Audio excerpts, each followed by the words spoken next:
Okay વિદ્યાર્થી મિત્રો, ચાલો ક્રિસ્ટલ ફિલ્ડ થિયરીનો સ્ટાર્ટિંગ કરતા પહેલા આપણે થોડીક એ થિયરીમાં ઉપયોગી થાય એવી બેઝિક ઇમ્પોર્ટન્ટ માહિતી આપણે ભણીએ. અને બેઝિક બહુ તમારી માટે નવું નથી, એ જૂનું જ છે અને એ છે ડી કક્ષકો. મિત્રો, ડી કક્ષકોના ટોટલ 5 પેટા પ્રકાર છે. તમે જાણો છો dxy, dyz, dzx, dx2 y2 અને dz2. તો ચાલો સૌપ્રથમ આપણે સ્ટાર્ટ કરીએ છીએ મિત્રો. x અને y અક્ષની વચ્ચે આ કક્ષકો આવેલી છે. એટલે એવું કહી શકાય કે આ જે ઓર્બિટલ છે એ છે dxy. ક્લિયર? કારણ કે x અને y અક્ષની વચ્ચે છે. બીજી વસ્તુ, y અને z એક્સિસ ની વચ્ચે છે. મેં દરેક એક્સિસ ના નામ બદલી નાખ્યા છે. ઓકે, હવે y અને z લો તો x અક્ષ દિશા બદલાય છે. ક્લિયર? ખબર પડે છે? તો અત્યારે આ y અને z એક્સિસ ની વચ્ચે છે એટલે બોલાય dyz અને આ જે છે એ છે dxz. ક્લિયર? તમે જોઈ શકો છો dxy, dyz અને dzx આ ત્રણે જે ડી કક્ષકોના પેટા પ્રકાર છે એ ત્રણેય અક્ષોની વચ્ચે આવેલી છે. ઓકે, હવે ત્યારબાદ જઈએ છીએ આપણે આ. મિત્રો, આ જે કક્ષક છે એ અક્ષની ઉપર છે. યુ કેન સી આ એક્ઝેક્ટ અક્ષમાંથી પસાર થાય છે. ક્લિયર? તમે જોઈ શકો છો અક્ષમાંથી પસાર થાય છે. જ્યારે આ કેવું હતું, જો એક્સિસ અહીંયા છે, બરાબર, અને એક્સિસ ની વચ્ચે આ કક્ષક આવેલી છે. તો આ જે ઓર્બિટલ છે, બરાબર, એને આપણે કહીએ છીએ dx2 y2. અને આ જોઈ શકો છો z એક્સિસ ની ઉપર આવેલી છે, આને કહેવાય છે મિત્રો dz2. તો કે સર આ તો તમે ખાલી ડી કક્ષકોના પેટા પ્રકાર ભણાવ્યા, આ તો તમને ખબર જ હતી. ખબર છે, વાત રાઈટ છે. મારે તમને સમજાવવું છે, હવે એ બરાબર સમજો. મિત્રો, ધારો કે આ x એક્સિસ છે, આ y એક્સિસ છે, આમની વચ્ચે હું ખાલી એક ચોક મૂકીને સમજાવું. આ જે મેં અહીંયા ડ્રો કર્યું છે, તે ચોક મૂક્યો છે, એ માની લીધો કે કોઈ એક ડી ઓર્બિટલ છે, બરાબર, ડી કક્ષક છે કોઈ. બરાબર સમજો. ચાલો, આ x અક્ષ, બરાબર, આ y અક્ષ, અથવા તમે આની પરથી કેવું હોય તો આ y અક્ષ, આ z અક્ષ, અને બંનેની વચ્ચે હું આટલો જ ભાગ ખાલી સમજાવું છું. અહીંયા ડી કક્ષક રહેલી છે. હવે ધારો કે કોઈ લિગેન્ડ એ બરાબર આ y અક્ષની ઉપર આક્રમણ કરતો હોય એની ભૂમિતિને આધારે, બરાબર છે, ભૂમિતિને આધારે એ એક્ઝેક્ટ આ y અક્ષ ઉપર અટેક કરે. તમે જોઈ શકો છો અહીંયા y અક્ષને એક્ઝેક્ટ ઉપર અટેક કરે છે. તો થશે શું? આપણી જે અત્યારે dyz કક્ષક છે એ બે અક્ષોની વચ્ચે છે. ક્લિયર? હજી હું તમને એ પરફેક્ટલી સમજાવું. ચાલો, આ જે છે આ y અને z એક્સિસ એમની વચ્ચે આ જે મેં બ્લુ દેખાડ્યું છે એ પેલી આપણે ડી કક્ષક છે. રાઈટ? આ જે ચોક છે એ શું છે? કોઈ એક લિગેન્ડ આવી રહ્યો છે y અક્ષની ઉપર. ક્લિયર? y અક્ષની ઉપર આ લિગેન્ડ આક્રમણ કરી રહ્યો છે. તો હું તમને પ્રશ્ન પૂછું કે આ લિગેન્ડ અને આપણી આ જે ડી કક્ષક છે એ એકબીજાના સંપર્કમાં આવશે કે નહીં આવે? નહીં આવે. કેમ નહીં આવે? કારણ કે લિગેન્ડ એ અક્ષની ઉપર આક્રમણ કરે છે, જ્યારે ડી કક્ષક તો અક્ષની વચ્ચે છે. ક્લિયર? હવે ધારો કે આ xz કક્ષકની વાત કરીએ. આ x એક્સિસ છે, લિગેન્ડ x અક્ષ ઉપર અને y અક્ષની ઉપર આક્રમણ કરે છે. આ રીતે, બરાબર, બે લિગેન્ડ છે, એક અહીંયા આક્રમણ કરે છે અને એક અહીંયા આક્રમણ કરે છે બંધ બનાવવા માટે. તો એ લિગેન્ડ એ આના સંપર્કમાં બહુ નથી આવતા. તમે જોઈ શકો છો આ દૂર છે ને, પછી ગેપ છે. એટલે એવું કહી શકાય કે જો લિગેન્ડ એ અક્ષની ઉપર આક્રમણ કરતો હોય તો જે કક્ષકો અક્ષની વચ્ચે આવેલી હોય એમની સાથે એમનું અપાકર્ષણ કેવું થાય? ઓછું. ડી કક્ષકમાં ઇલેક્ટ્રોન ભરેલા હોય, લિગેન્ડ પણ ઇલેક્ટ્રોનથી સમૃદ્ધ છે, તો આ લિગેન્ડ ઇલેક્ટ્રોનથી સમૃદ્ધ, આ ડી કક્ષક એમાં પણ ઇલેક્ટ્રોન છે, તો ઇલેક્ટ્રોન વચ્ચે અપાકર્ષણ થવું જોઈએ કે નહીં? લિગેન્ડના ઇલેક્ટ્રોન અને ધાતુની ડી કક્ષકના ઇલેક્ટ્રોન બંને વચ્ચે અપાકર્ષણ થવું જોઈએ ને. પણ અત્યારે લિગેન્ડ જે છે એક્સિસ ઉપર આક્રમણ કરે છે અને ધાતુની ડી કક્ષક તો આ બેની વચ્ચે છે, તો એમના સંપર્કમાં બહુ નહીં આવે. અપાકર્ષણ કેવું થશે? એકદમ ઓછું, માઇનોર અપાકર્ષણ થશે. પણ ધારો કે આ જે લિગેન્ડ છે એ એક્ઝેક્ટ આ બધું ડિપેન્ડ કોના પર કરે છે? કોઈ પણ સંકીર્ણ સંયોજનની ભૂમિતિ ઉપર. ઓકે, સમચતુષ્ફલકીય છે, તો એ આક્રમણ બદલાઈ જાય લિગેન્ડનું. સમતલીય સમચોરસ છે તો પણ લિગેન્ડનું આક્રમણ બદલાઈ જાય. અષ્ટફલકીયમાં પણ અલગ હોય. તો ધારો કે અત્યારે લિગેન્ડ જે છે એક્ઝેક્ટ આ બે અક્ષોની વચ્ચે અહીંયા આક્રમણ કરવા આવી રહ્યો છે, એટલે કે ધાતુ સાથે બંધ બનાવવા આવી રહ્યો છે. તો એ કોના સંપર્કમાં આવી ગયો?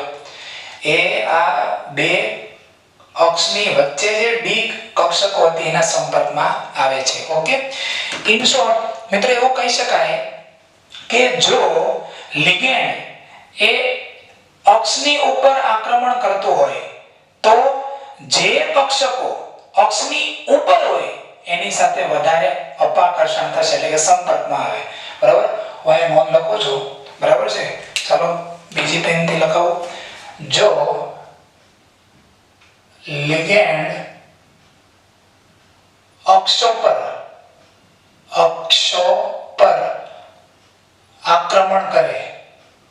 આક્રમણ કરે તો તે કોના સંપર્કમાં આવશે? dx² - y² dz² કક્ષકોના સંપર્કમાં વધુ આવશે. ક્લિયર? સંપર્કમાં વધુ આવશે. તેથી dx² - y² dz² કક્ષકોના ઇલેક્ટ્રોન અને લિગેન્ડના ઇલેક્ટ્રોન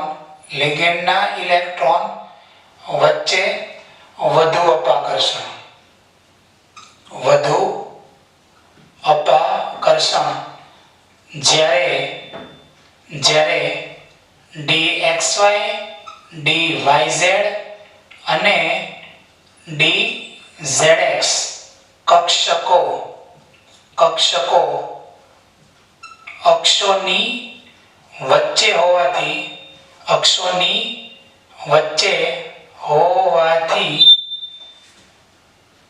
લિગેન્ડના ઇલેક્ટ્રોન સાથે ઓછું અપાકર્ષણ થાય. Okay, clear? હું અત્યારે અક્ષો ઉપર આક્રમણ કરે છે એવું સમજાવી રહ્યો છું. ધારો કે અક્ષોની વચ્ચે આક્રમણ કરતું હોય, જો અક્ષોની વચ્ચે લિગેન્ડનું આક્રમણ થાય તો તે dxy dyz dzx ના સંપર્કમાં આવશે અને તેમની સાથે વધુ અપાકર્ષણ પામે અને dz² dx² - y² સાથે ઓછું અપાકર્ષણ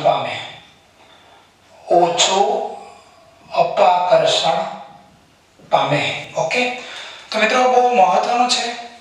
જો છેલ્લી વાર કીધું તમને, લિગેન્ડનું આક્રમણ એક્સિસની ઉપર થતું હોય, બરાબર, એક્સિસની ઉપર થતું હોય તો એ કોના સંપર્કમાં આવશે? dx² - y² અને dz² ના સંપર્કમાં વધારે પ્રમાણમાં આવશે. કેમ? કારણ કે આ જે કક્ષકો છે એક્ઝેક્ટ અક્ષની ઉપર ગોઠવાયેલી છે. બરાબર, અહીંથી આક્રમણ થાય તો એ જો આના સંપર્કમાં આવી કે ન આવે, અહીંથી આક્રમણ થાય તો આ લિગેન્ડના ઇલેક્ટ્રોન જે છે ડી કક્ષકોના સંપર્કમાં સરળતાથી આવી જાય. જ્યારે આમાં હું અહીંયા y અક્ષ ઉપર અથવા તો z અક્ષ ઉપર આક્રમણ કરું તો ડી કક્ષકો જે છે મીન્સ કે એક જ ડી કક્ષક, એના બે લોબ્સ, અને શું કહેવાય? લોબ્સ અથવા કે દડા. ઓકે, આ બે કહેવાય ડી કક્ષકોના લોબ્સ, એટલે કે ડી કક્ષકોના બે દડા. ઓકે, આ પણ શું કહેવાય? ડી કક્ષકોના લોબ્સ, એટલે કે ડી કક્ષકોના દડા. ક્લિયર? ડી કક્ષકોના લોબ્સ, આ પણ કહેવાય લોબ્સ.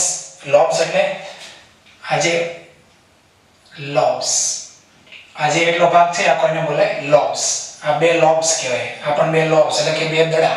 ઓકે, તો મિત્રો જો ડી કક્ષકો એ એક્સિસ ની ઉપર આવેલી હોય તો લિગેન્ડ જ્યારે ઉપરથી આક્રમણ કરે અક્ષની ઉપર તો અપાકર્ષણ વધારે પામે, અને જો લિગેન્ડ એ અક્ષોની વચ્ચે આક્રમણ કરતો હોય તો જે કક્ષકો અક્ષોની વચ્ચે આવેલી હોય તેની સાથે વધારે અપાકર્ષણ થાય. ક્લિયર? એટલે મેઈન વસ્તુ શું છે, લિગેન્ડનું આક્રમણ ક્યાં થાય છે એ મહત્વનું છે. અક્ષોની ઉપર આક્રમણ કરે છે કે અક્ષોની વચ્ચે આક્રમણ કરે છે, અને એનો આધાર કોના પર છે? ભૂમિતિ ઉપર, કોઈ પણ સંકીર્ણ સંયોજનોની ભૂમિતિ ઉપર. ફોર એક્ઝામ્પલ અષ્ટફલકીય સંકીર્ણ સંયોજન હોય, હું તમને સમજાવું છું. અષ્ટફલકીય સંકીર્ણ સંયોજન હોય એમાં આ રીતે હોય, બરાબર? એક જે છે લિગેન્ડ એ ઉપર હોય અને એક નીચે હોય.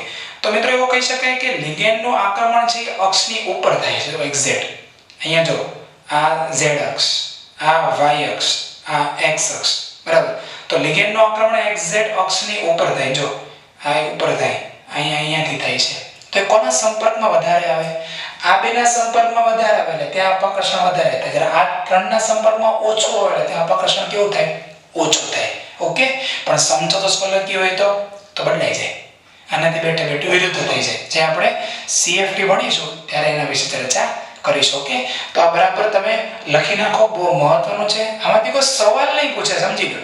પણ આ JEE ની નીટમાં જ્યારે CFT તમારે ભણવું છે તેમાં આપણે હમણાં સમજાવીશ કે ડી કક્ષકોના ભાગ પડે છે. તો એ ડી કક્ષકોના કેવી રીતે બે ભાગ પડી જાય, એમની શક્તિ કેમ અલગ અલગ થઈ જાય છે, એ સમજવા માટે આ મહત્વનું છે. ઓકે, સો આને તમે લખી નાખો.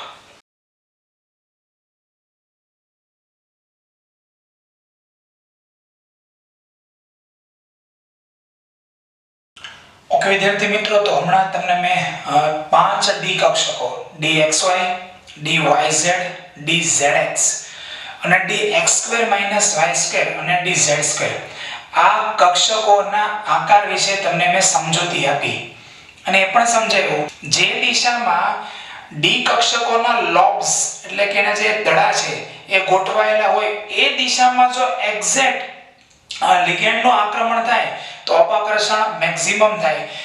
આ ક્રિસ્ટલ ફિલ્ડ થિયરીનો મેઇન કન્સેપ્ટ છે. અત્યારે આપણે અષ્ટફલકીય સંકીર્ણમાં CFT ભણીશું, ત્યારબાદ સમચતુષ્ફલકીય અને સમતલીય સમચોરસ સંકીર્ણમાં આપણે CFT નો અભ્યાસ કરીશું. પણ એમનો મેઇન ફંડામેન્ટલ જે છે એ મેં હમણાં તમને જે આકૃતિ દોરીને સમજાવ્યું તે છે. ડી કક્ષકો જે છે એ ક્યાં ગોઠવાયેલી છે, લિગેન્ડનું આક્રમણ કઈ દિશામાં થઈ રહ્યું છે, બસ એને આધારે આ CFT સમજવાનું છે. બાકી થિયરી એકદમ આસાન છે. ક્લિયર? તો નાઉ સ્ટાર્ટ સ્ફટિક ક્ષેત્રવાદ યાની કે ક્રિસ્ટલ ફિલ્ડ થિયરી CFT. આ જે થિયરી છે એમના ધાતુ આયન અને લિગેન્ડ વચ્ચે આયનીય બંધ છે તેવું માનવામાં આવે છે. સ્પષ્ટપણે લખ્યું છે તેવું માનવામાં આવે છે, બરાબર? કોઈ એમ કે સર વેલેન્સ બોન્ડ થિયરીમાં તો તમે અત્યાર સુધી એમ સમજાવ્યું કે ધાતુ આયન અને લિગેન્ડ વચ્ચે સવર્ગ સહસંયોજક બંધ બને છે, અને અહીંયા તમે એમ કહો છો કે ધાતુ આયન અને લિગેન્ડ વચ્ચે આયનિક બંધ બને છે. તો સર સાચું શું? વાસ્તવિકતા તો સાચો એ જ છે કે ધાતુ આયન અને લિગેન્ડ વચ્ચે સવર્ગ સહસંયોજક બંધ બને છે. પણ આ જે CFT સિદ્ધાંત જે બનાવવામાં આવ્યો છે એમાં એ થિયરીમાં એવું સ્વીકારવામાં આવ્યું છે. સાચું ખોટું એ તો પછી આપણે જોશું, પણ આ એની મર્યાદા પણ હોઈ શકે. ક્લિયર? આટલી વસ્તુ પહેલા હું ક્લેરિટી કરી દઉં કે વાસ્તવિકતા આયોનિક બોન્ડ છે નહીં, પણ જે તે વૈજ્ઞાનિકે આ CFT નું સંશોધન કર્યું એનો જે વાદ વિકસાવ્યો થિયરી, એમાં એમને બંને એટલે કે ધાતુ આયન અને લિગેન્ડ વચ્ચે આયોનિક બંધ રચાતો હોવો જોઈએ એવું એમને લાગ્યું, જે વાસ્તવિકતા એની મર્યાદા પણ છે. ઓકે, બીજી વસ્તુ NCERT માં જે આ વર્ષે અભ્યાસક્રમમાં જે ઘટાડો કરવામાં આવ્યો છે એમાં હવે પછી હું જેટલી થિયરીઓ ભણાવવાનો છું 4 લેક્ચર દરમિયાન એ બધી થિયરી કટ થયેલી છે. એટલે આપણે આ જે બધી થિયરીઓ હવે પછી ભણવાના છીએ એ JEE અને NEET ના સંદર્ભમાં ભણવાના છીએ. ઓકે, અગેન એકવાર કહું છું, NCERT દ્વારા આ વર્ષે ગુજરાત બોર્ડની એક્ઝામિનેશન માટે જે અભ્યાસક્રમ કટ કર્યો છે એ અભ્યાસક્રમમાં હવે પછીની બધી એનસીઈઆરટી ની થિયરીઓ કટ થયેલી છે, જેમાંથી કોઈ પણ પ્રકારનો પ્રશ્ન એસક્યુ 2 માર્કનો 3 માર્ક કે 5 માર્કનો પ્રશ્ન બોર્ડમાં નહીં પૂછાય, પણ હા એને આધારિત પ્રશ્ન જેડબલઈ અને નીટ માં તો આવવાના છે. ઓકે, એટલે આપણે જી મેઇન્સ અને નીટ કે જી એડવાન્સ ના સંદર્ભમાં ટોપિકની ચર્ચાઓ કરીશું. ઓકે, ચલો સ્ટાર્ટ. તો આયન બંધ છે એવું માનવામાં આવે છે. બીજું કે ચલો સમજી ગયા કે ધાતુ છે તો ધન વીજભાર ધરાવે એટલે કે ધન આયન હોય. તો લિગેન્ડ જો ઋણ આયન તરીકે હોય એટલે એને બિંદુ વીજભાર કહેવાય. ઓકે, શું કહેવાય? બિંદુ વીજભાર, પોઈન્ટ ચાર્જ એટલે કે ઋણ આયન લિગેન્ડ અને ધાતુ આયન છે ધન વીજભાર ધરાવે છે, બંને વચ્ચે આયોનિક બોન્ડ બને. પણ ક્યારેક પ્રશ્ન થાય કે સર તટસ્થ અણુ હોય તો ધાતુ આયન તો ધન વીજભાર ધરાવે છે, તો તટસ્થ અણુ છે, તટસ્થ અણુ અને ધન આયન બંને વચ્ચે આયોનિક બંધ કઈ રીતે બને? તો ત્યાં એવું માનવામાં આવ્યું છે કે આ જે તટસ્થ અણુ છે એ દ્વિધ્રુવ અણુ તરીકે હોય. દ્વિધ્રુવ અણુ તરીકે એટલે એમાં પણ ધન વીજભાર અને ઋણ વીજભાર રહેલા હોય છે. તો એ જે તટસ્થ અણુમાં રહેલો ઋણ વીજભાર જે છે એ આ ધાતુ આયન સાથે આયોનિક બોન્ડ બનાવે છે એવું માનવામાં આવ્યું છે, જેની મર્યાદા પણ છે. ચાલો હવે સ્ટાર્ટ કરીએ છીએ અષ્ટફલકીય સંકીર્ણમાં CFT. એ પહેલા સૌપ્રથમ આપણે આકૃતિ સમજીએ. આપણી પાસે ધાતુની 5 ડી કક્ષકો છે જે તમે સારી રીતે સમજી ચૂક્યા છો. નંબર 1 છે dxy, dx² - y² અને dz². આ પાંચે પાંચ ડી કક્ષકો જે છે એ આમ લાઈનમાં ઉપર નીચે લખી છે. એનો મીનિંગ એમ નથી કે બધાની ઊર્જા એની શક્તિ સમાન નથી. અત્યારે આ પાંચે પાંચ ધાતુની ડી કક્ષકો સમશક્તિક છે. ઓકે, અહીંયા લખ્યું છે મુક્ત ધાતુ આયન. મુક્ત ધાતુ આયન એટલે ધાતુ આયન એકલો છે, એની ફરતે આસપાસમાં દૂર સુધી કોઈ પણ પ્રકારનું લિગેન્ડ છે જ નહીં. બરાબર, લિગેન્ડ હજી એન્ટ્રી મારી રહ્યો જ નથી, ઓન્લી ધાતુ આયન જ છે.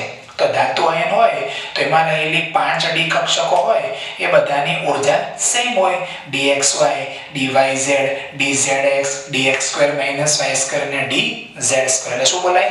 સમશક્તિક ડી કક્ષકો. કેવી? સમશક્તિક ડી કક્ષકો. હવે આમાં જઈએ છીએ મેટલ.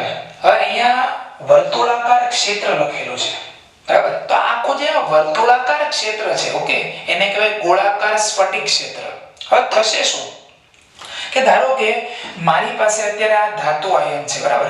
હવે એમની ફરતે હું અત્યારે એક લિગેન્ડ દર્શાવું છું. આ એક લિગેન્ડ નજીક આવી રહ્યો છે. એક લિગેન્ડ જે છે એ ધાતુ આયનની નજીક આવી રહ્યો છે. હજી બોન્ડ બનાવવાની શરૂઆત નથી થઈ. ફરીથી બોલું છું, હજી બંધ બનવાની શરૂઆત તો થઈ જ નથી. માત્ર ધાતુ આયનની નજીક કોણ આવવા માંડ્યું? આ લિગેન્ડ નજીક આવે છે. હવે બરાબર સમજો, આ ધાતુ છે, આ ધાતુની ડી કક્ષકોમાં ઇલેક્ટ્રોન રહેલા હોય. આ લિગેન્ડ છે, લિગેન્ડમાં પણ ઇલેક્ટ્રોન રહેલા હોય. ઓકે, ફરીથી ધાતુની ડી કક્ષકોમાં ઇલેક્ટ્રોન છે અને લિગેન્ડમાં પણ ઇલેક્ટ્રોન રહેલા છે. એટલે બંનેના ઇલેક્ટ્રોન વચ્ચે શું થાય? અપાકર્ષણ થાય. હજી લિગેન્ડ અને ધાતુ વચ્ચે કોઈ પણ પ્રકારનો બંધ બન્યો નથી, બંધનું નિર્માણ નથી થયું. માત્ર ને માત્ર ધાતુ આયન જે છે એમની નજીક કોણ આવી રહ્યો છે? આ લિગેન્ડ આવી રહ્યો છે. તો ઓબ્વિયસલી શું થશે? એક પ્રકારના અપાકર્ષણની શરૂઆત થઈ ગઈ. કારણ કે ધાતુની ડી કક્ષકોમાં ઇલેક્ટ્રોન ઋણ વીજભાર, આ લિગેન્ડમાં ઇલેક્ટ્રોન રહેલા છે, ઋણ વીજભાર છે. બંધ નથી બન્યા, પણ જેમ આ લિગેન્ડ નજીક આવતો જાય એમ આમાં રહેલા ઇલેક્ટ્રોન્સ અને આમાં રહેલા ઇલેક્ટ્રોન્સ વચ્ચે એક પ્રકારનો શું થાય? ઋણ વીજભાર વચ્ચે અપાકર્ષણનો એક પ્રકારનો પ્રારંભ થાય, થોડી શરૂઆત થાય. હજી અપાકર્ષણ સંપૂર્ણપણે લાગુ નથી પડ્યું. હું તમને એક એક્ઝામ્પલ સમજાવું. તમે એકલા અહીંયા અત્યારે ઊભા છો, જે તે રૂમમાં તમે બેઠેલા હશો, બરાબર. હવે તમારી સાથે કોઈને ઝઘડો થયો છે, એ વ્યક્તિ દૂરથી તમારી નજીક આવી રહ્યો છે, તો શું થશે? તમારો એક પ્રકારનો દુશ્મન સમજી લો. હવે એ વ્યક્તિ દૂરથી તમારી નજીક આવી રહ્યો છે, તમે જોવો એને, બોલો, તમારા મગજના જે કોષ છે એની એનર્જી વધવા માંડશે કે નહીં વધવા માંડે? તમારા મગજમાં, તમારા સમગ્ર શરીરમાં ક્રોધવાદ વ્યાપી જશે. તમે આમ ગુસ્સે ભરવા માંડશો, તમને એમ થાય કે આ ક્યાં અહીંયા આવ્યો, બરાબર આને આ તો એટલો મારો તમે તોડી નાખો, એવું તમને વિચાર આવવા માંડે છે. કેમ ગુસ્સો આવવા માંડ્યો? કેમ ભાઈ? હજી તો એ તમારી નજીક નથી આવ્યો, તમને ટચ પણ નથી કર્યો, તમને તો કઈ એને કીધું નથી કે ભાઈ ધ્યાન રાખજે, કશું નથી કર્યું એને, છતાં તમારો મગજ કેમ ગરમ થવા માંડ્યો? કારણ કે તમારી નજીક આવી રહ્યો છે. એક પ્રકારનું અપાકર્ષણ બળ થોડું માઇન્ડમાં ક્રિએટ થવા માંડ્યો, ગુસ્સો ક્રિએટ થવા માંડ્યો. કંઈક એવું જ આમાં થાય છે. આ મેટલ છે અને જે આખો આ ગોળાકાર ક્ષેત્ર એવું મેં દોરેલું છે ને, એ શું છે? લિગેન્ડ વડે રચાતું ક્ષેત્ર. લિગેન્ડ આખા આમ મેટલની ફરતે ગોઠવાઈ ગયા છે, હજી બંધ નથી બન્યા. પત્ર આ ધાતુ આયન છે એની ફરતે લિગેન્ડ બધા ગોઠવાઈ ગયા છે. એટલે શું થશે?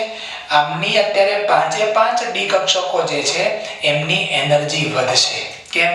જેમ તમને તમારા પેલા દુશ્મન મિત્ર હે ને, એને જોઈને કેમ મગજ ગરમ થવા માંડ્યો, તમારી એનર્જી આમ હાથ ધ્રુજવા માંડે, આમ બરાબર મારી સામે આસતો છો, મનમાં એટલા બધા ક્રોધના વિચારો માંડે કે ના પૂછો વાત. કેમ?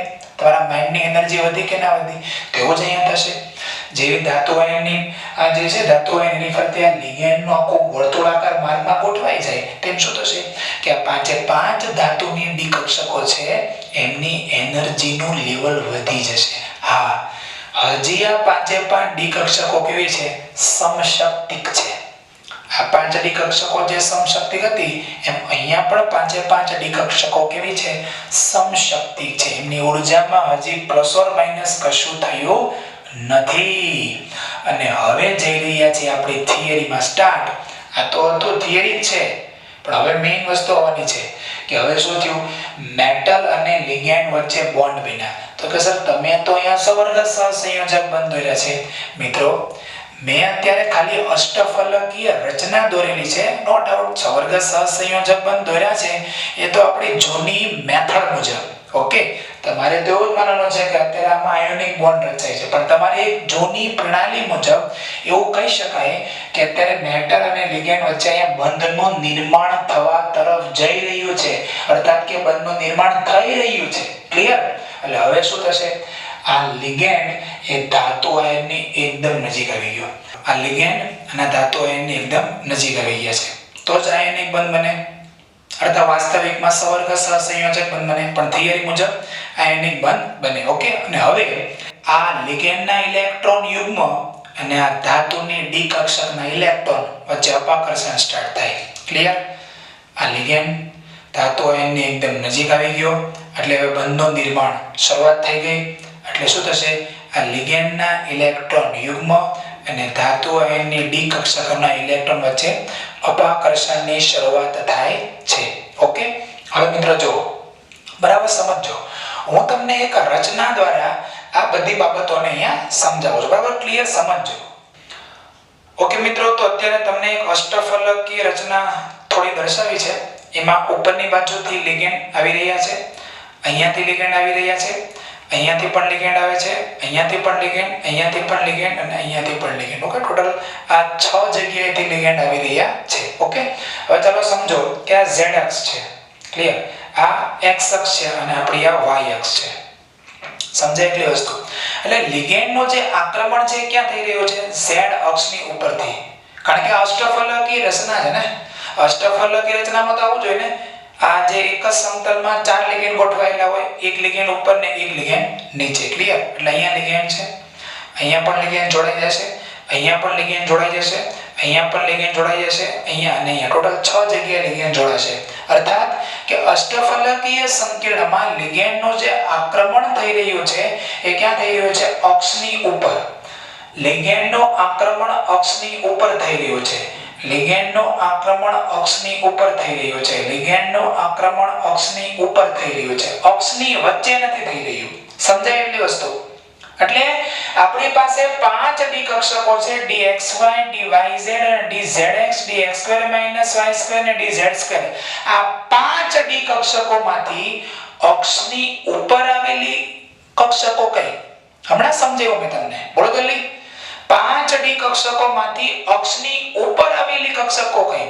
આ 3 કે આ 2 તો dz² અને dx² - y² આ બે કક્ષકો જે છે એ અક્ષની ઉપર ગોઠવાયેલી છે અને લિગેન્ડનો આક્રમણ પણ કોના ઉપર થઈ રહ્યું છે એક્ઝેક્ટ અક્ષની ઉપર સમજાય કે નહીં ફરીથી બોલો છો dxy dyz dzx કક્ષકો એ અક્ષની વચ્ચે ગોઠવાયેલા છે અહીંયા બરાબર ને એમના જે લોબ્સ છે એના દડા એ બે અક્ષોની વચ્ચે હોય આ બે અક્ષની વચ્ચે આ બે અક્ષની વચ્ચે આ બે અક્ષની વચ્ચે ગોઠવાયેલા હોય જ્યારે લિગેન્ડનો આક્રમણ ક્યાં થઈ રહ્યો છે અક્ષની એક્ઝેક્ટ ઉપર થઈ રહ્યું છે ઓકે તો 5 ડી કક્ષકો છે એમાં અક્ષની ઉપર આવેલી કક્ષકો કઈ dx² - y² અને dz².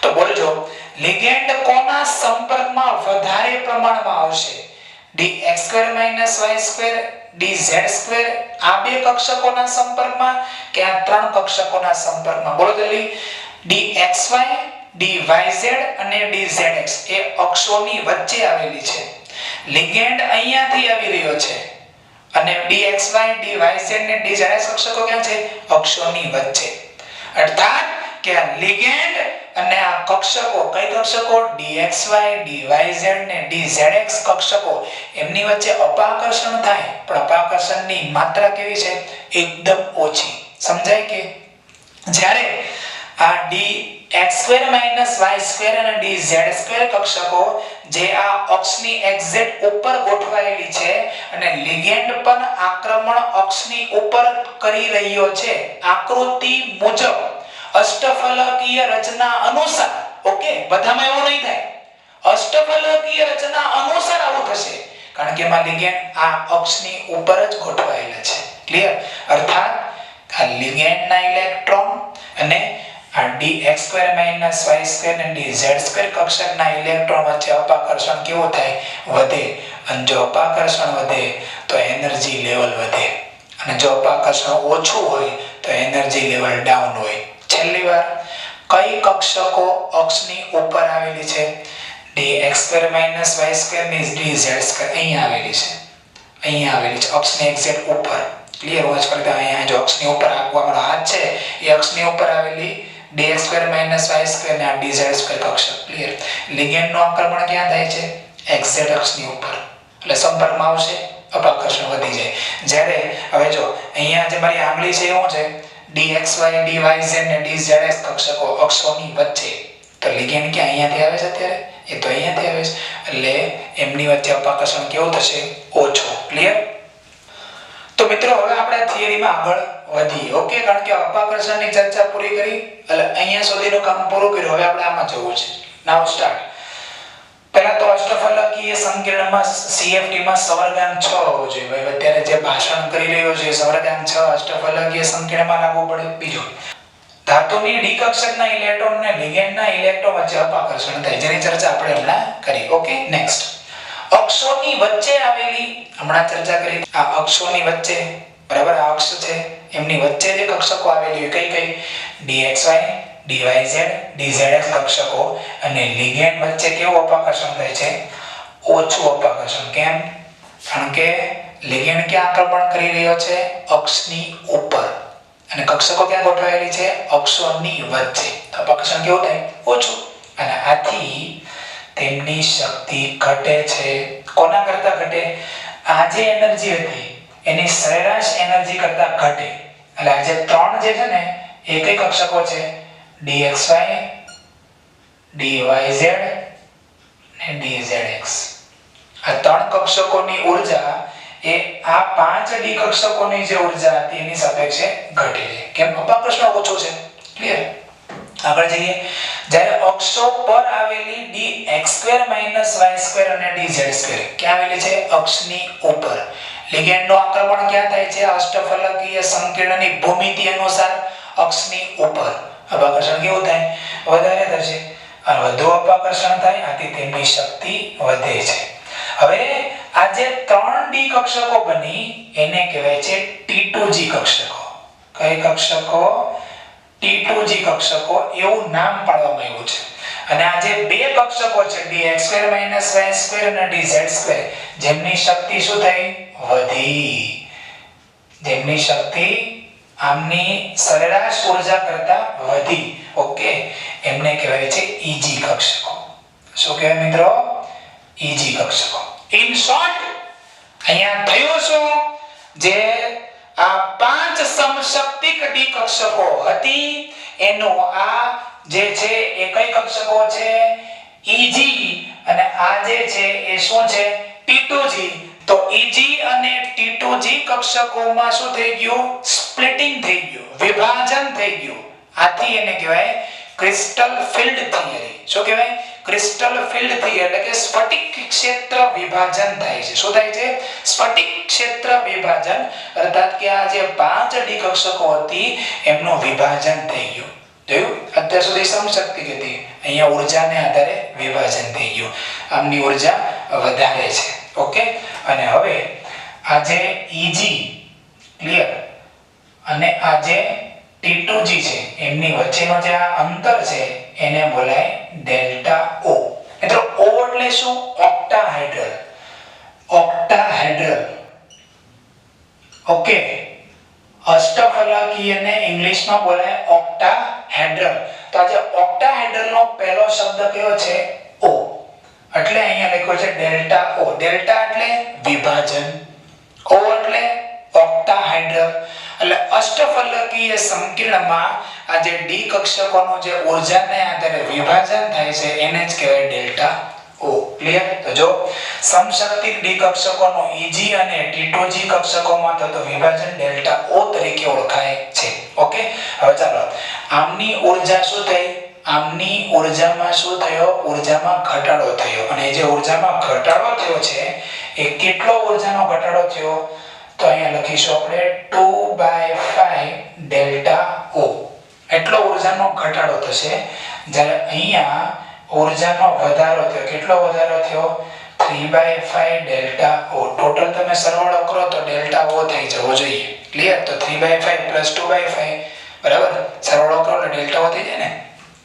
તો T2G કક્ષકોની ઉર્જામાં 2/5 ડેલ્ટા O જેટલો ઘટાડો થાય છે, રાઈટ? 2/5 ડેલ્ટા O જેટલો ઘટાડો.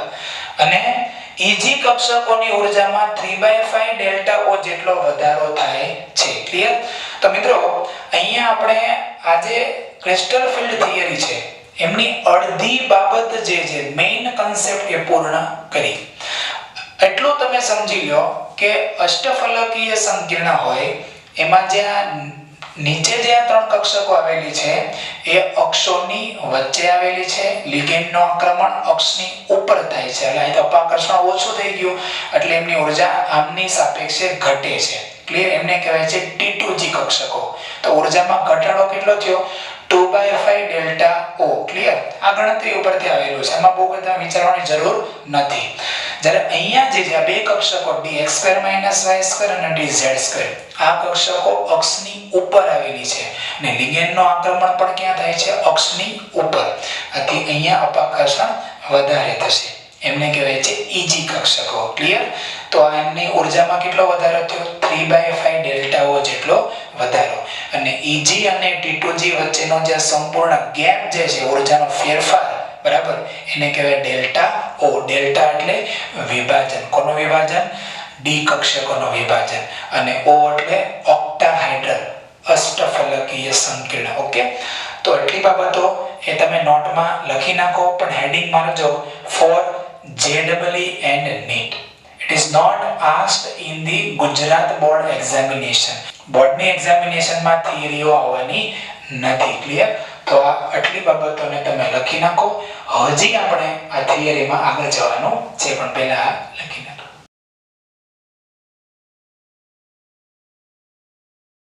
ચલો મિત્રો, હવે ક્રિસ્ટલ ફિલ્ડ થિયરીમાં નેક્સ્ટ બાબતમાં જઈ રહ્યા છીએ. બરાબર સમજો. લિગેન્ડની પ્રબળતાને આધારે સ્પેક્ટ્રોકેમિકલ શ્રેણી. મિત્રો લિગેન્ડ તો ઘણા બધા છે, પણ લિગેન્ડની પ્રબળતા આવે. જેમ કે આપણે વાત કરી હતી કે ઈજી અને T2G, બરાબર. તો આ ઈજી અને T2G કક્ષકોમાં જે વિભાજન થાય છે એ કહેવાય છે ડેલ્ટા O. પણ એ વિભાજન કોને કારણે થાય છે? લિગેન્ડને કારણે. કારણ કે જેમ જેમ લિગેન્ડ નજીક આવતા જતા હતા તેમ તેમ આ અપાકર્ષણને કારણે Eg અને T2G કક્ષકોમાં રૂપાંતર થઈ ગયું, રાઈટ? એનો મીનિંગ એમ થયો કે જો લિગેન્ડ નજીક આવશે તો જ આ વિભાજન થશે. એટલે ડેલ્ટા O જે છે એ કોના પર ડિપેન્ડ કરે છે? લિગેન્ડની પ્રબળતા ઉપર. ફરીથી આ જે વિભાજન થાય છે, વધારે થાય, ઓછું થાય, હજી વધારે થાય, હજી વધારે થાય, એકદમ ઓછું થાય, તો આ જે Eg અને T2G કક્ષકોમાં અર્થાત કે ઊર્જાને આધારે જે વિભાજન થયું એનો આધાર કોના પર છે? આ ડેલ્ટાઓનો આધાર કોના પર છે? લિગેન્ડની પ્રબળતા ઉપર. એટલું સમજાય બરાબર? જો લિગેન્ડ સ્ટ્રોંગ હોય તો શું થશે? એ આ Eg અને T2G કક્ષકોમાં વિભાજન કેવું કરશે? વધારે. એટલે સમજાય છે કે? અને જો લિગેન્ડ વીક હોય તો Eg અને T2G કક્ષકોમાં વિભાજન પણ કેવું થાય? ઓછું. સમજાય કે નહીં? જો ફરીથી આ ધાતુની ડી કક્ષકો અને આ લિગેન્ડ નજીક આવી રહ્યા છે. અપાકર્ષણને કારણે પ્રોબ્લેમ આવ્યો તો કે નહીં? આજે Eg અને T2G કક્ષકોમાં જે વિભાજન થયું હતું એ વિભાજન શું કામ થયું હતું? આ લિગેન્ડના ઇલેક્ટ્રોન ને ધાતુની ડી કક્ષકોના ઇલેક્ટ્રોન વચ્ચે અપાકર્ષણને કારણે, રાઈટ? યસ ઓર નો?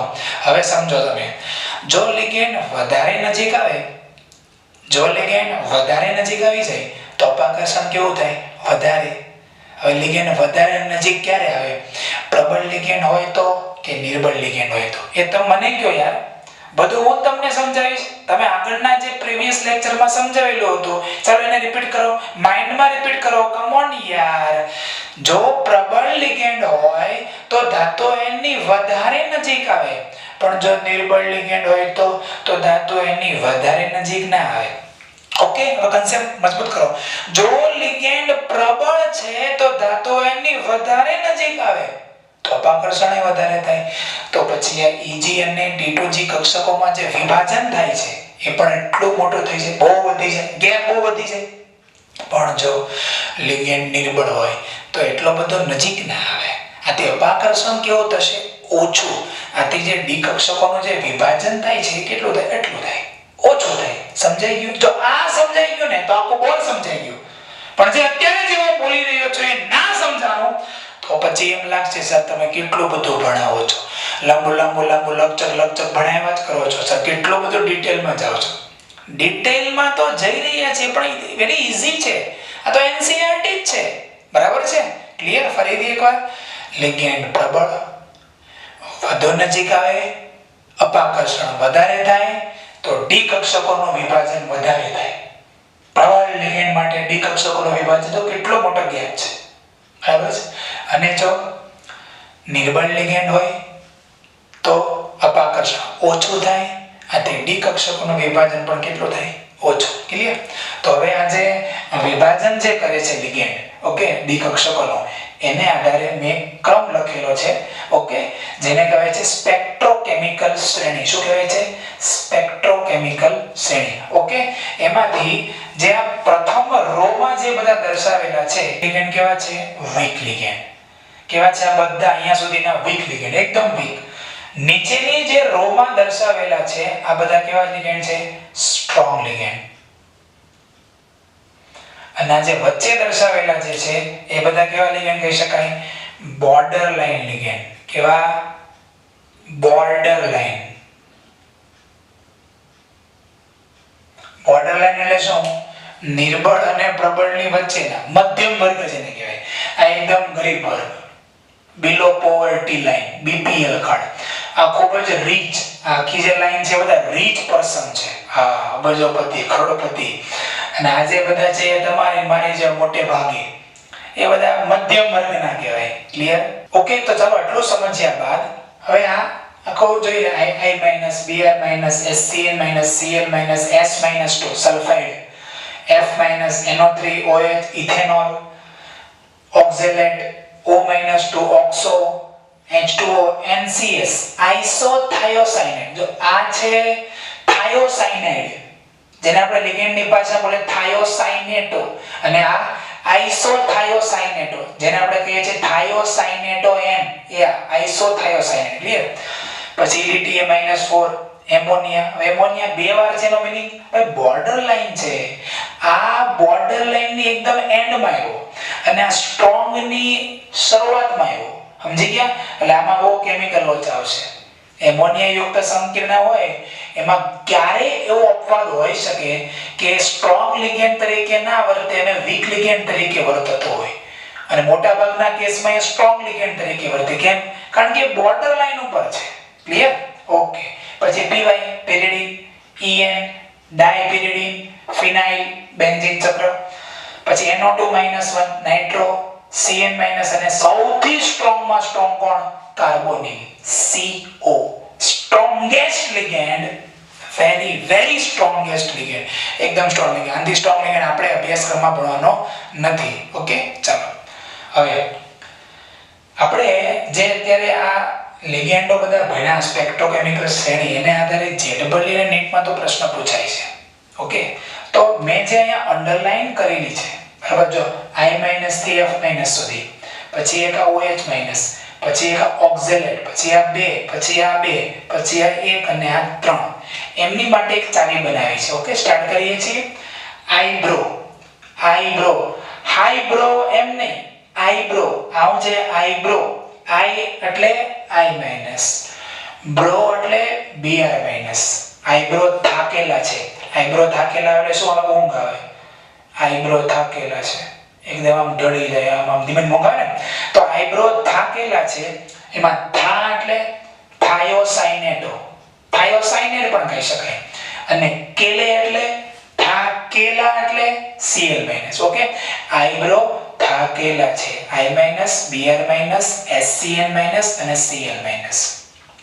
ત્યાર પછી લખેલો છે સફો, એટલે S-2 અને ફ્લોરાઇડ. સફો, સ એટલે સલ્ફાઇડ અને ફો એટલે ફ્લોરાઇડ. ક્લિયર? તમારા ઘરે કોઈ મહેમાન આવે તો શું તમે કહો છો? ઓ રમેશભાઈ આવ્યા, અરે યાર એને પાણી આપો, અરે એમાં થોડું મીઠું પણ નાખજો અને થોડું લીંબુ નાખજો. હા, એમ કયો કે ના કયો? ઓહો, તમે તો ભાઈ મોંઘેરા મહેમાન આવ્યા. ઓહો, સંદીપભાઈ આવ્યા. હે, બધા જરા એમાં એને પાણી આપજો, પાણીમાં થોડું મીઠું નાખજો, લીંબુ નાખજો, એટલે કે શરબત બનાવજો, એમ એવું કહે કે નહીં? એ જે હું અત્યારે બોલી રહ્યો છું ને, એ એંગલ થી તમે આ ચાવીને સમજો. ઓહ, ઓક્ઝેલેટને પાણી આપો, આપણે કેમ કીધું? ઓહ, રમેશભાઈને પાણી આપો, એમ. ઓહ એટલે OH-. ઓહ, ઓક્ઝેલેટને પાણી આપો, એટલે ઓક્ઝેલેટ એ કોઈ ભાઈ હશે. ઓકે, જેમ રમેશભાઈ હતા એમ ઓક્ઝેલેટ ભાઈ. ઓહ, ઓક્ઝેલેટને પાણી આપો, એટલે O એટલે OH-, ઓક્ઝેલેટ એટલે ઓક્ઝેલેટો, પાણી એટલે શું થશે? H2O. હવે આપે છે આપો, ચાવીમાં સેટ નતો થતો એટલે મેં આપો લખ્યું છે. એક્ચ્યુઅલી આથો એટલે આઇસોથાયોસાઇનેટ. ક્લિયર? એમાં શું નાખ્યું તો આપણે પાણીમાં? રમેશભાઈ પાણી આપો, એમાં મીઠું. એમાં આની જગ્યાએ આપણે શું લખવું છે? જેમાં EDTA નાખેલું છે, મીઠાની જગ્યાએ શું નાખ્યું છે? EDTA નાખેલું છે, બરાબર ને? ઓલા ઓક્ઝેલેટ ભાઈને જે પાણી આપ્યું એમાં EDTA નાખેલ છે, સાથે સાથે શું છે? લીંબુ. એમાં N-નાસાકો પણ નાખજો, એટલે લીંબુ પણ નાખજો, મીઠું નાખજો, લીંબુ નાખજો. મીઠુંની જગ્યાએ EDTA અને લીંબુની જગ્યાએ aqua. કયું? N-નાસાકો. કે આ જે ચાર શબ્દ છે એ લીંબુની જગ્યાએ. ઓકે, ચાલો બોલે ચાવી. આઈબ્રો થાકેલા છે, I- Br- SCN- Cl-. સફો, S-2 F-. ઓહ, ઓક્ઝેલેટને પાણી આપો, ઓક્ઝેલેટો H2O. પણ એની પહેલા પણ O એટલે OH- ઓક્ઝેલેટો H2O. આપો એને બદલે આથો, NCS-. જેમાં EDTA છે એટલે EDTA -4, એમાં એટલે આયો એમોનિયા. ઓકે, EN-નાસાકો નાખજો. EN એટલે ઇથિલિન ડાયમાઇન, નાસાકો એટલે નાઇટ્રો, સાઇનો અને કો એટલે કાર્બન મોનોક્સાઇડ. ક્લિયર? તો સ્પેક્ટ્રોકેમિકલ સિરીઝ ને આધારે જીનીટમાં જ્યારે MCQ પૂછાય છે, ખાસ કરીને નીટમાં પણ પૂછાય છે, ત્યારે આ તમને NCERT બેઝડ જેટલા એક્ઝામ્પલ હતા એ મેં આની ચાવી આપી છે. તમને એમ થશે બધાની ચાવી કેમ ન આપી? આ જે ચાવી છે ને એ NCERT માં આપેલી સ્પેક્ટ્રોકેમિકલ શ્રેણીના જે લિગેન્ડ છે એની ચાવી છે, અને એ સિવાયના જે લિગેન્ડ છે એક્સ્ટ્રા લિગેન્ડ છે. ઓકે, તો ચાલો આ સ્પેક્ટ્રોકેમિકલ શ્રેણી NCERT બેઝડ એની ચાવી ભણી ગયા બાદ હવે આપણે આગળ જઈ રહ્યા છીએ.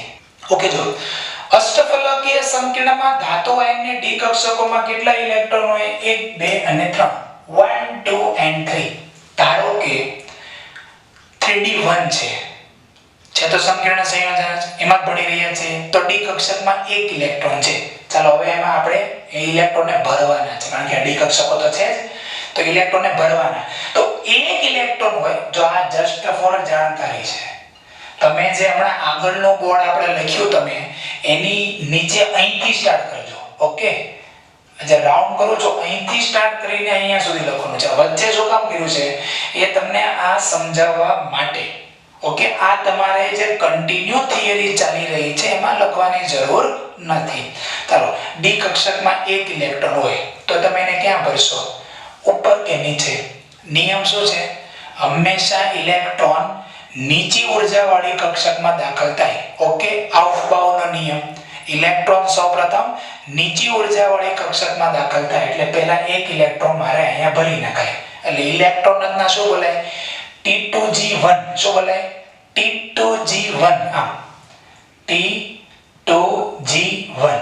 ક્લિયર? ચાલો આગળ જઈએ. ધારો કે ડી કક્ષકમાં 2 ઇલેક્ટ્રોન હોય. હવે પ્રશ્ન થશે, સર મારે ઇલેક્ટ્રોનને અહીંયા ભરાય કે અહીંયા ભરાય? તો હું કહીશ અહીંયા. હોન્ડનો નિયમ, ઇલેક્ટ્રોન પહેલા સિંગલ ભરી નાખવાના, પછી એમનો યુગ્મીકરણ સ્ટાર્ટ થાય. ક્લિયર? અને ડી કક્ષકમાં 3 ઇલેક્ટ્રોન હોય તો અહીંયા ભરી દેવાના, 1 હોય તો અહીંયા ભરાય, 2 હોય તો 1 અને 2 આ રીતે ભરી દેવાના, 3 હોય તો 1 2 અને 3 ભરી દેવાના. પણ ચોથો ઇલેક્ટ્રોન જો આવે તો 2 પ્રકારની શક્યતા આવે. કઈ રીતે? હવે ચોથો ઇલેક્ટ્રોન જે છે એ અહીંયા ચોથો ઇલેક્ટ્રોન અહીંયા યુગ્મીકરણ પણ કરી શકે અને ઉપર પણ જઈ શકે. સમજાય કે? જો 1 ઇલેક્ટ્રોન છે તો અહીંયા ભરાઈ ગયો, બીજો ઇલેક્ટ્રોન અહીંયા ગયો, ત્રીજો ઇલેક્ટ્રોન અહીંયા ગયો. કયા નિયમ મુજબ? હોન્ડના નિયમ મુજબ. બરાબર ને? હોન્ડના નિયમ મુજબ શું કહી શકાય કે આ 3 કક્ષકો જે છે સમશક્તિક છે. તો સમશક્તિક કક્ષકોમાં પહેલા શું થાય? ઇલેક્ટ્રોન 1 1 1 ભરાય. બરાબર છે? અને પછી ઇલેક્ટ્રોનનું યુગ્મીકરણ શરૂ થાય. હવે જો 3 ઇલેક્ટ્રોન જ્યાં સુધી હતા તો એ નીચી ઉર્જાવાળી T2G કક્ષકમાં દાખલ થયા. એટલી ખબર પડી? ફરીથી ડી કક્ષકમાં 1 2 અને 3 ઇલેક્ટ્રોન હોય તો તમે એને નીચી ઉર્જાવાળી T2G કક્ષકમાં ભરી શકો. પણ જ્યારે ચોથો ઇલેક્ટ્રોન આવે તેની 2 શક્યતા આવી. શક્યતા નંબર 1 કઈ?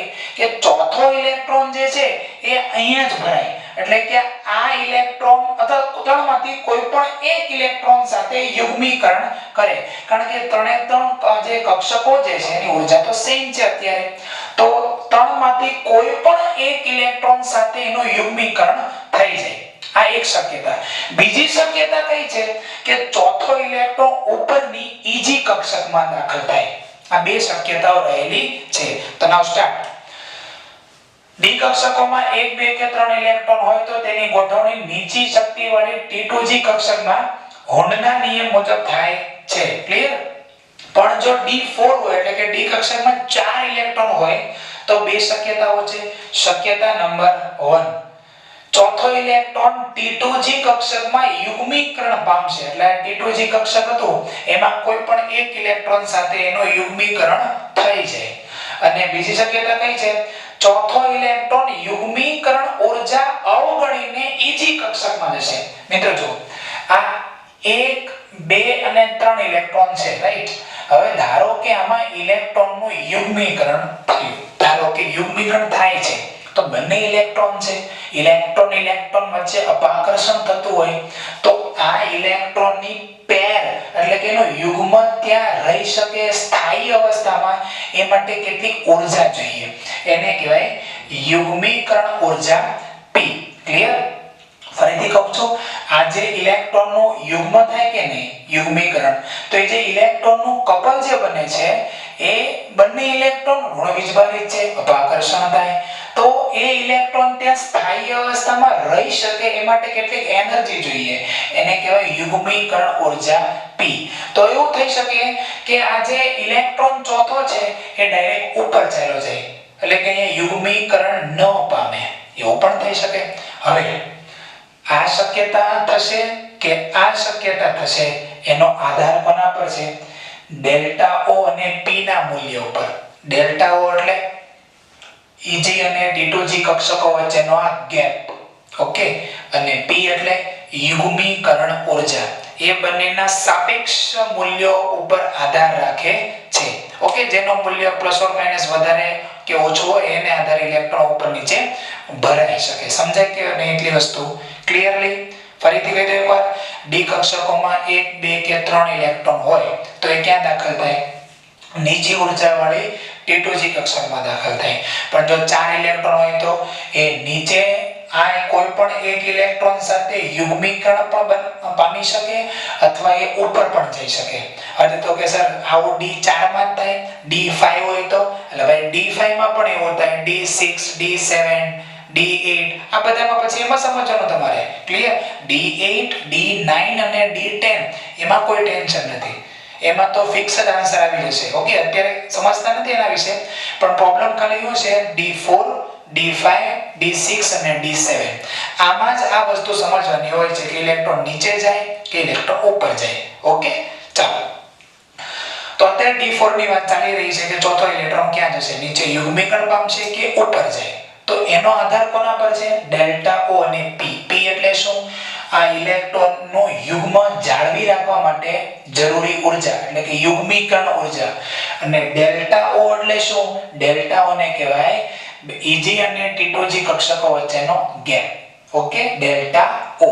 હવે જો ધારો કે આવો ઓપ્શન હોય ડેલ્ટા ઓ ગ્રેટર ધેન પી, તો તમારે સમજવાનું આ રીતે. જો બહુ મસ્ત છે, સમજી લેજો બરાબર હે. ડેલ્ટા ઓ ગ્રેટર ધેન પી, ડેલ્ટા ઓ મોટું છે, આ પી નાનો છે એ રીતે નહીં સમજતા. ડેલ્ટા ઓ મોટું છે, નામ સમજવાનું. ડેલ્ટા ઓ ખૂબ મોટું છે. હવે મને કહો, આ નીચે જે ઇલેક્ટ્રોન છે ચોથા નંબરનો, એને ઉપર જવું હોય તો જઈ શકે કે ના જઈ શકે? તમે વિચારી બોલો. અત્યારે ડેલ્ટા ઓ એ બહુ વધારે છે. જો ડેલ્ટા ઓ Eg અને T2G કક્ષકો વચ્ચેનો ગેપ બહુ વધારે છે, તો ચોથો ઇલેક્ટ્રોન ઉપર જશે કે નહીં જાય? પેલા શિયાળની વાર્તા આવતી હતી ને, દ્રાક્ષ ખાટી છે. ચોથા ઇલેક્ટ્રોન ને ઉપર જવું હોય તો બહુ વચ્ચે ગેપ છે, એટલા માટે ચોથો ઇલેક્ટ્રોન નીચે રહેશે, એટલે T2G કક્ષકમાં ભરાઈ જાય. એમની હું ફિગર જસ્ટ આ રીતે અહીંયા ડ્રો કરું છું. આ 1 આ 2 અને આ 3 આ રીતે હતું. અને હવે આ જે ચોથા નંબરનો જે ઇલેક્ટ્રોન છે એ અહીંયા રહી જશે, ઓકે. અહીંયા શું થઈ ગયું? એમનું ઇલેક્ટ્રોનનું યુગ્મીકરણ થઈ ગયું, ઓકે. તો ડેલ્ટા ઓ ગ્રેટર ધેન p હોય ત્યારે ચોથો ઇલેક્ટ્રોન T2G કક્ષકમાં શું થશે? યુગ્મીકરણ પામશે કોઈ એક ઇલેક્ટ્રોન સાથે, અને તેથી એમની ઇલેક્ટ્રોન રચના શું થઈ જશે? T2G કક્ષકમાં કેટલા ઇલેક્ટ્રોન ભરાઈ ગયા? 1 2 3 4 નામ થઈ જાય T2G4 અને Eg0. Eg માં તો ઇલેક્ટ્રોન ગયો જ નથી, ક્લિયર? ચલો નેક્સ્ટ. પ્રબળ લિગેન્ડ હોય ત્યારે ડેલ્ટા ઓ ગ્રેટર ધેન p થાય. એ બહુ મોટો ડેલ્ટા ઓ ક્યારે હોય? મેં આ સ્પેક્ટ્રોકેમિકલ્સ એને સમજાવતી વખતે વાત કરી હતી, હવે કહેતાની ખબર નથી. મોટો ડેલ્ટા ઓ ક્યારે હોય? જ્યારે લિગેન્ડ પ્રબળ હોય. એટલે પ્રબળ લિગેન્ડ માટે ડેલ્ટા ઓ ગ્રેટર ધેન p થાય. હવે સંકીર્ણની સ્પિન કેવી હોય? નિમ્ન સ્પિન, કારણ કે ઇલેક્ટ્રોનનું યુગ્મીકરણ સ્ટાર્ટ થઈ ગયું ને, એટલે અયુગ્મિત ઇલેક્ટ્રોનની સંખ્યા ઘટવા માંડી, એટલે નિમ્ન સ્પિન, ઓકે. ચાલો, હવે ઓપ્શન, જો ડેલ્ટા ઓ લેસ ધેન p હોય, ડેલ્ટા ઓ લેસ ધેન, આ p ને સંદર્ભમાં નહીં સમજવાનું, આ ડેલ્ટા ઓ ના સંદર્ભમાં સમજો. ડેલ્ટા ઓ નાનો છે, ડેલ્ટા ઓ નાનો છે, ડેલ્ટા ઓ નાનો છે. જો ડેલ્ટા ઓ નાનો હોય તો આમાંથી ઇલેક્ટ્રોન સરળતાથી ઉપર જઈ શકે, કારણ કે ગેપ કેવો છે? ઓછો. સમજાય કે? બહુ આસાન છે, ગેપ પરથી સમજવાનું છે. ગેપ મોટો, ઇલેક્ટ્રોન ઉપર ના જાય, ગેપ નાનો, ઇલેક્ટ્રોન ઉપર જાય, ઓકે. તો ચોથો ઇલેક્ટ્રોન ક્યાં જાય? Eg કક્ષકમાં જશે, અને આથી ઇલેક્ટ્રોન રચના શું થઈ જાય? T2G3. T2G માં 3 ભરાણા છે અને Eg માં કેટલા ભરાણા? 1. ક્લિયર? નિર્બળ લિગેન્ડ હોય ત્યારે આવું જોવા મળે છે, ડેલ્ટા ઓ લેસ ધેન p, અને સંકીર્ણ ઉચ્ચ સ્પિન ધરાવે. જો આ રીતે અહીંયા હું દોરું છું 1 2 3 અને અહીં આવી ગયો 4. ઓકે, આ જો આ બંનેને અલગ કરી દો. ઓકે, આ જે છે આ યાની માટે છે. આ કઈ ત્રણ કક્ષકો છે? આ ત્રણ કક્ષકો છે T2G અને આ કોણ છે? Eg. તો ઇલેક્ટ્રોન ક્યાં છે? 1 2 3 ઉપર ગયો ને, કારણ કે ડેલ્ટા O નાનું છે એટલે ગેપ પણ કેવો થઈ ગયો નાનો, એટલે ઇલેક્ટ્રોન ઉપર જાય. જો કેટલા યુગ્મિત ઇલેક્ટ્રોન દેખાય છે? 4. એટલે સ્પિન કેવું થઈ ગયું? ઉચ્ચ સ્પિન. તો મિત્રો આ રીતે આપણે ક્રિસ્ટલ ફિલ્ડ થિયરી જે છે NCERT બેઝડ જે હતી એ મેં તમને અહીંયા સમજાવી છે. અને હવે નેક્સ્ટ આપણે આ ક્રિસ્ટલ ફિલ્ડ થિયરીમાં અષ્ટફલકીય સંકીર્ણ પૂરું કર્યા બાદ જેડબલી અને નીટમાં એક્સ્ટ્રા ટોપિક આપણે કેટલાક કરીશું. પણ પહેલા લખી નાખો. આ જે બાબત જે છે એ તમારે લખવાની નથી, આ માત્ર મેં તમને સમજાવવા માટે કરેલું છે. આને તમારે અત્યારે લખવાનું નથી. ઓકે, લખી નાખો.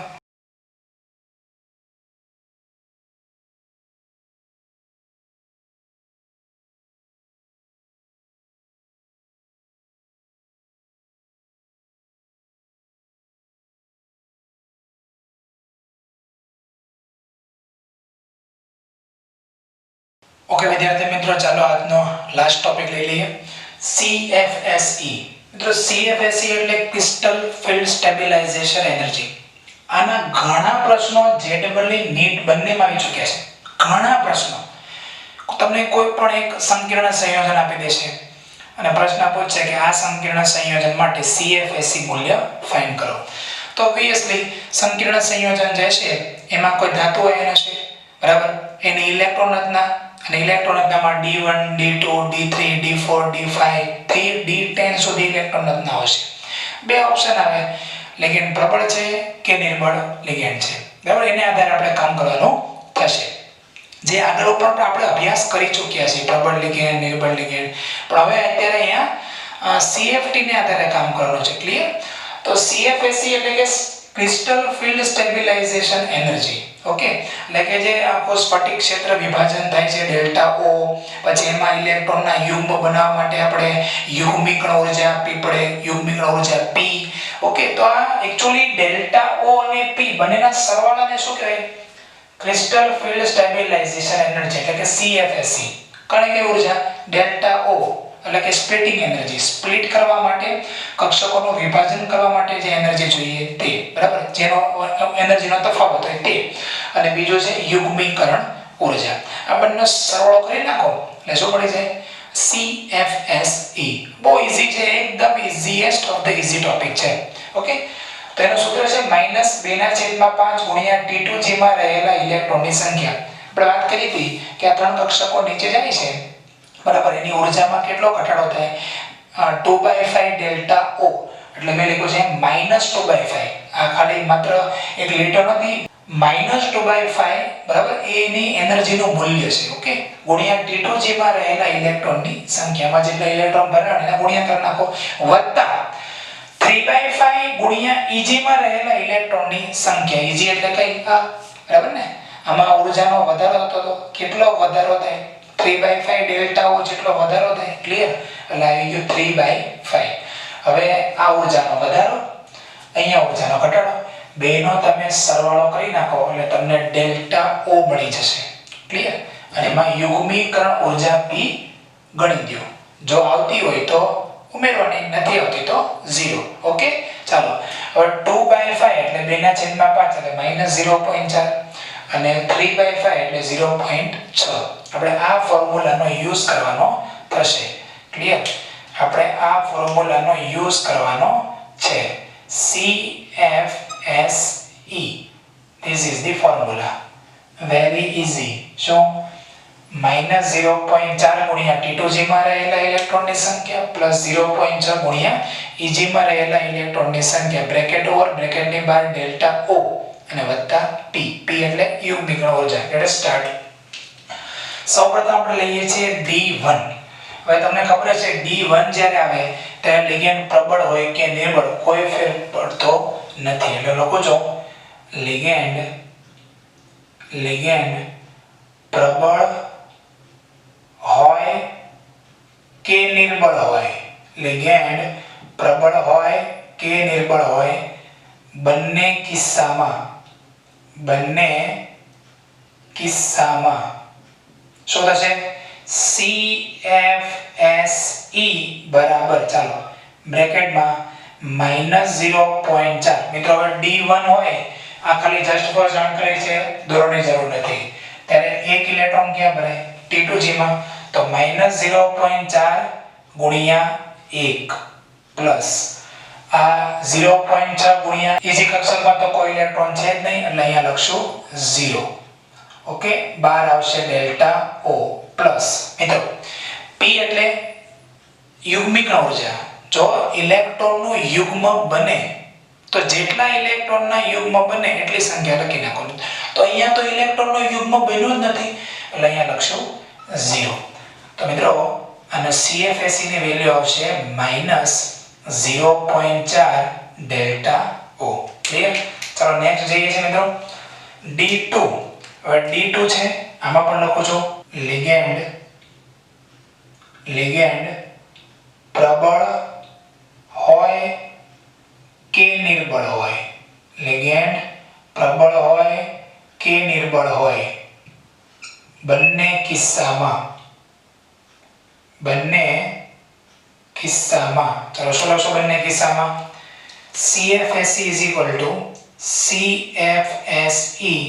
equal to -0.4 ગુણ્યા, ચાલો તો બીજો ઇલેક્ટ્રોન ક્યાં ભરાય? અહીંયા. બીજો ઇલેક્ટ્રોન ક્યાં ભરાશે? અહીંયા ભરાય ને. તો T2G માં કેટલા ઇલેક્ટ્રોન થયા? 2 વત્તા EG માં કેટલા ઇલેક્ટ્રોન છે? 0. બ્રેકેટ ઓવર બ્રેકેટની બહાર ડેલ્ટા O પ્લસ એક પણ ઇલેક્ટ્રોનનો યુગ્મ બન્યું ના, હજી તો સિંગલ ઇલેક્ટ્રોન છે, એટલે અહીંયા લખશું આપણે 0. તો આન્સર આવશે -0.8 ડેલ્ટા O. બસ એટલું લખવાનું છે, 4 માર્ક્સ છે ને, ઈઝી. ચાલો D3, આમાં પણ લખશું લિગેન્ડ પ્રબળ હોય કે નિર્બળ હોય,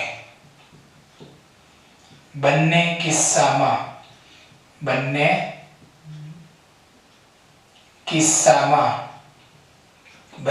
શું કહી શકાય? CFSE is equal to, ચાલો -0.4. ત્રણ ઇલેક્ટ્રોન હોય તો ત્રીજો ઇલેક્ટ્રોન ક્યાં ભરાય? અહીંયા, રાઈટ?